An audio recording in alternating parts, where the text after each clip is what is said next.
మహాభారతం మనందరం వినాల్సిన గొప్ప కథ. మహాభారతం మనందరం తెలుసుకోవాల్సిన గొప్ప చరిత్ర. ఫ్రెండ్స్, మహాభారతాన్ని చూసేటప్పుడు లాజిక్స్తో చూడకండి. ఎందుకంటే మహాభారతం చూసేటప్పుడు కొన్ని సందర్భాల్లో లాజిక్స్ ఉండవు. కానీ మహాభారతం చాలా ఇంట్రెస్టింగ్గా ఉంటుంది. కాబట్టి అందరూ తప్పక చూడండి. ఓకేనా ఫ్రెండ్స్? మరి ఇంకెందుకు ఆలస్యం, పదండి మహాభారతాన్ని చూసేద్దాం. పూర్వం మనకు వేదాలన్నీ ఒకటిగానే ఉండేవి. వ్యాసుడు వాటిని 4 వేదాలుగా విభజించాడు. అందుకే ఆయన్ని వేదవ్యాసుడు అని పిలిచారు. వేదాలు విభజించిన తర్వాత ఒకరోజు ప్రశాంతంగా నిద్రపోతుంటే తన మైండ్కి ఏదో ఘోరం జరగబోతున్నట్టు కొన్ని విజువల్స్ కనిపించాయి. వెంటనే లేచి ఏం జరుగుతుందో తెలుసుకుందామని తపస్సులో కూర్చొని టైం ట్రావెల్ చేసి తనకు వచ్చిన విజువల్స్ యొక్క టైం లైన్లోకి వెళ్ళాడు. తీరా అక్కడ చూస్తే ఆయన ఒక యుద్ధం జరుగుతున్న పెద్ద భూమిలో ఉన్నాడు. ఎటు చూసినా కత్తుల శబ్దాలు, ఆకాశంలో బాణాలు, నేలంతా రక్తంతో తడిసిపోయి ఉంది. అసలు ఏంటా ఇదా అని ఆకాశంలో మేఘాల పై వరకు వెళ్ళి చూస్తే ఆయన చూసిన దృశ్యం మరణం అంటే ఇదేనా అన్నట్టుగా ఉంది. ఆయన చూస్తున్న కనుచూపు మేర అంతా యుద్ధమే జరుగుతుంది. ఆ యుద్ధంలో కొన్ని లక్షల గుర్రాలు, కొన్ని లక్షల రథాలు, కొన్ని లక్షల సైనికులు పాల్గొన్నారు. ఈ యుద్ధం పూర్తయ్యే వరకు మానవ జాతి అంతా అంతమైపోతుందా అన్నట్లుగా ఈ యుద్ధం జరుగుతుంది. దానికి మించిన ఆశ్చర్యకరమైన విషయం ఏంటంటే ఆ యుద్ధం జరిగేది వ్యాసుడి యొక్క వారసుల వల్ల. నేను బ్రహ్మచారిని కదా, నాకు వారసులేంటి అని ఆశ్చర్యపోయాడు. అసలు ఏం జరుగుతుందో వివరంగా అంతా తను రాయాలనుకున్నాడు. అది కూడా ఆ కథ జరగకముందే. కానీ వ్యాసుడు ఆల్రెడీ టైం ట్రావెల్ చేశాడు. ఈ యుద్ధం అంతా చూసి మళ్ళీ పాస్ట్లోకి వెళ్ళి ఇదంతా యాజ్ ఇట్ ఈస్గా నేను రాయాలని అనుకున్నాడు. కాబట్టి యుద్ధం జరిగేటప్పుడే నేను చెప్పింది చెప్పినట్టు రాసే వేరే వ్యక్తి కావాలి. కానీ అంత కెపాసిటీ ఉన్న సమర్థుడు ఎవరని అనుకున్నప్పుడు ముల్లోకాల్లో అంత కెపాసిటీ ఉన్న సమర్థుడు ఒక్కడే కనిపించాడు. ఆయనే విఘ్నేశ్వరుడు.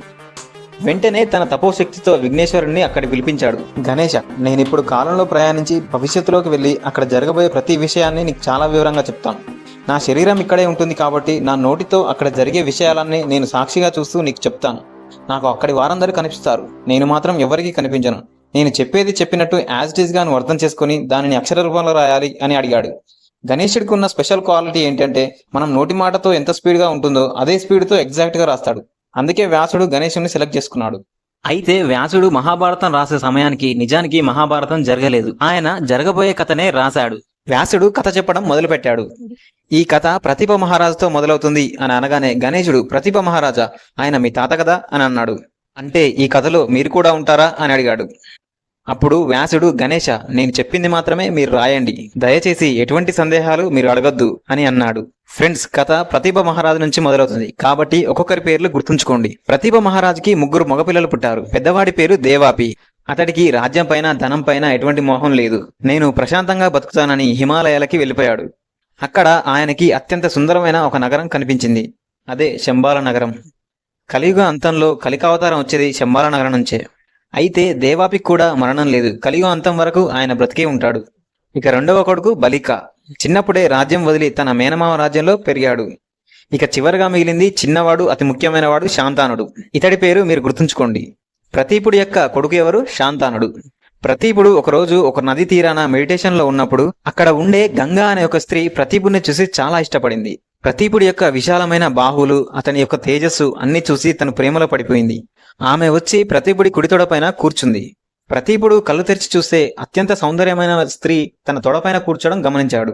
అప్పుడు గంగ, క్షత్రియ, మీరు నాకు బాగా నచ్చారు, దయచేసి మీరు నా కోరికను తీర్చండి అని అడిగింది. అప్పుడు ప్రతీపుడు, అమ్మ, నువ్వు తెలుసో తెలియకో నా కుడి తొడపైన కూర్చున్నావు. మగవాడి ఎడమతొడ స్థానం భార్యకి, కుడి తొడ స్థానం ఇంట్లో సంతానానికి అని చెప్పాడు. అంటే నువ్వు నాకు కూతురుతో సమానం అని చెప్పాడు. నువ్వు చూడ్డానికి ఒక రాజులా ఉన్నావు. ఒక స్త్రీ వచ్చి తన కోరికను తీర్చమని అడిగితే తీర్చాల్సిన ధర్మం ఒక మగవాడిది. నువ్వు ధర్మం తప్పుతావా అని అడిగింది. అప్పుడు ప్రతీపుడు, చూడమ్మా, నా రూపంతోటి నాకంటే సౌందర్యవంతుడు నా కుమారుడు శాంతానుడు. తనని నీ వద్దకు పంపుతానని చెప్పి వెళ్ళిపోయాడు.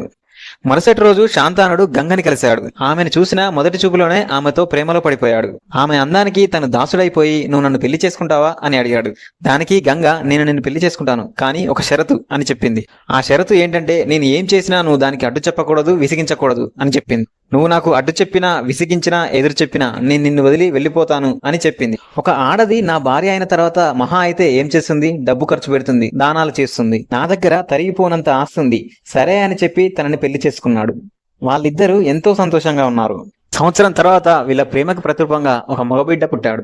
ఆ బిడ్డని సంతోషంతో తన చేతిలోకి తీసుకొని సంతోషంగా తను ఆడిస్తూ నదీ తీరానికి వచ్చి ఆ బిడ్డని నదిలోకి విసిరేసింది. పక్కనే ఉన్న శాంతానుడు షాక్ అయిపోయి నోటి మాట రాలేదు. తనకి పట్టలేనంత కోపం వచ్చింది. మన బిడ్డని ఎందుకని నదిలో విసిరేసి చంపేశావని అడుగుదామని అనుకున్నాడు. కానీ తనిచ్చిన మాట గుర్తొచ్చి ఆగిపోయాడు. మరో సంవత్సరం మరో బిడ్డ పుట్టాడు. ఆ బిడ్డను కూడా ఆమె అలానే నదిలో విసిరేసింది. ఇలా 7 పిల్లల్ని తను చంపేసింది. శాంతానుడు ఏమీ చేయలేక మనసులోనే కుమిలిపోతున్నాడు. తరువాత 8వ బిడ్డ పుట్టాడు. తనని కూడా అలానే చేయబోతుంటే శాంతానుడు ఇక కోపం ఆపుకోలేక గంగా, ఈ బిడ్డను కూడా చంపడానికి నేను ఒప్పుకోను. నేను రాజుని, నా రాజ్యానికి నాకు వారసుడు కావాలి, ఎందుకిలా చేస్తున్నావు అని అడిగాడు. దానికి గంగా, ఈ 8 మంది పిల్లలు పూర్వజన్మలో 8 వసువులు. వీరు చేసిన ఒక పెద్ద తప్పు వల్ల వశిష్ఠుడు వీళ్ళకి శాపం ఇచ్చాడు. మానవుల్లా పుట్టి వీరు మరణిస్తే వీరికి మోక్షం వస్తుందని చెప్పాడు. అందుకే ఇలా చేశాను. అయినా నువ్వు నాకు ఇచ్చిన మాట తప్పావు కాబట్టి మన షరతు ప్రకారం ఈ రోజు నుంచి నేను నిన్ను వదిలేస్తున్నాను. అలాగే నువ్వు వద్దన్నావు కాబట్టి నేను ఈ బిడ్డని చంపను. పెంచి పెద్దయ్యాక ఈ బిడ్డను నీకే తిరిగిచ్చేస్తాను అని చెప్పి వెళ్ళిపోయింది. కొన్ని సంవత్సరాల తర్వాత ఆ నదీ తీరంలో శాంతానుడు వెళ్తుంటే తనకి కంటిన్యూస్ గా జుమ్ జుమ్ అని శబ్దం వినిపిస్తుంది. ఏంటా ఆ శబ్దం అని అటువైపుగా వెళ్తే అక్కడ ఒక 16 సంవత్సరాల కుర్రాడు అత్యంత తేజస్తో వెలిగిపోతూ తన చేతిలోని విల్లుని ఎక్కుపెట్టి చాలా వేగంగా బాణాలు వేస్తున్నాడు. ఆ వింటినారి శబ్దమే ఆయనకు వినిపించింది. ఆ బాణాలు ఎవరు వేస్తున్నారని చూస్తే ఆ కుర్రాడి ముందు ఉన్న నది మధ్యలో బాణాలు వేసి ఒక బ్రిడ్జ్ ఫామ్ చేసి నదీ ప్రవాహాన్ని ఆపాడు. ఆ వీరత్వం చూసి శాంతానుడు ఆశ్చర్యపోయాడు. ఎవరు కుమారా నీవు అని అడిగితే పక్కగా ఒక ఆమె వచ్చి నా కుమారుడు అని చెప్పింది. ఆవిడ ఎవరో కాదు, గంగే. అంటే ఈ కుమారుడు శాంతానుడి కొడుకే. తన పేరే దేవవ్రతుడు. దేవవ్రతుడికి యుద్ధ విద్య నేర్పించింది పరశురాముడు. తనకు చదువు నేర్పించింది వశిష్ఠుడు. తను అత్యంత యోధుడు. శాంతానుడి కుమారుడెవరు? దేవవ్రతుడు. నా రాజ్యానికి రాజు సరైన వారసుడు దొరికాడని అనుకుని తనని తన రాజ్యానికి తీసుకొని వెళ్ళాడు. శాంతానుడు కొన్ని రోజుల తర్వాత తన రాజ్యాన్ని చూడడానికి బయటికి వెళ్ళినప్పుడు ఒక చేపలు పట్టే ఆవిని చూసి చాలా ఇష్టపడి తన దగ్గరికి వెళ్లి నన్ను పెళ్లి చేసుకుని నాకు రాణిలా ఉంటావా అని అడిగాడు. మా నాన్నని ఈ విషయం అడగండి అని చెప్పి ఆమె వెళ్ళిపోయింది. ఆ చేపలు పట్టే ఆవిడ పేరు సత్యవతి. శాంతానుడు సత్యవతి తండ్రి దగ్గరికి వెళ్లి నీ కూతురిని నాకిచ్చి పెళ్లి చేయి అని అడిగాడు. దానికి ఆ వ్యక్తి, నేను పెళ్లి చేయను. ఏ విధంగా చూసినా నా కూతురికి పుట్టే పిల్లలు రాజు కారు.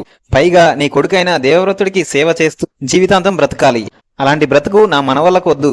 నేను పెళ్లి చేయను అని చెప్పాడు. ఆ తరువాత ఏమైంది? సత్యవతితో శాంతానుడి పెళ్లి అయిందా? మహాభారతం జరగడానికి కారణం ఎంతో మంది ద్రౌపది నవ్వు లేదా దుర్యోధనుడి ఈగో అని అంటారు. అది ఎంతవరకు నిజం? తమ్ముడి భార్యలతో సంగమించి పిల్లల్ని కనమని సత్యవతి ఎందుకు చెప్పింది అనే విషయాలు తర్వాత ఎపిసోడ్లో తెలుసుకుందాం.